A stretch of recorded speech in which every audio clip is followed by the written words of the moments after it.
ಹರೇ ಶ್ರೀಕೃಷ್ಣ. ಶ್ರೀಮದ್ ಭಗವದ್ಗೀತೆ ಅಧ್ಯಾಯ 11 ಶ್ಲೋಕ 30. ಲೇಲಿಹ್ಯಸೇಗ್ರಸಮಾನಃ ಸಮಂತಾಲ್ ಲೋಕಾನ್ ಸಮಗ್ರಾನ್ ವದನೈರ್ಜ್ವಲದ್ಭಿಃ ತೇಜೋಭಿರಾಪೂರ್ಯ ಜಗತ್ಸಮಗ್ರಂ ಭಾಸಸ್ತವೋಗ್ರಾಃ ಪ್ರತಪಂತಿ ವಿಷ್ಣು. ಈ ಶ್ಲೋಕದ ಭಾವಾರ್ಥ: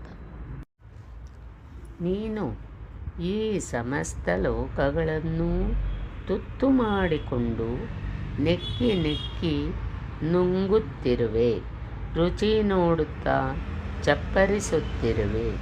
ಹೇ ವ್ಯಾಪಕನಾದ ಪರಮಾತ್ಮನೇ, ನಿನ್ನ ಉಗ್ರ ಪ್ರಕಾಶವು ಸಮಸ್ತ ಜಗತ್ತನ್ನು ತನ್ನ ತೇಜಸ್ಸಿನಿಂದ ಸುತ್ತುವರಿದು ಸುಡುತ್ತಿದೆ.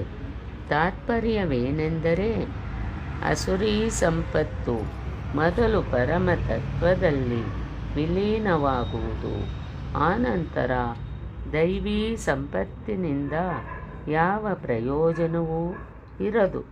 ಆದ್ದರಿಂದ ಅದೂ ಸಹ ಅದೇ ಸ್ವರೂಪದಲ್ಲಿ ವಿಲೀನವಾಗುವುದು. ಅರ್ಜುನನು ನೋಡುತ್ತಿರುವನು.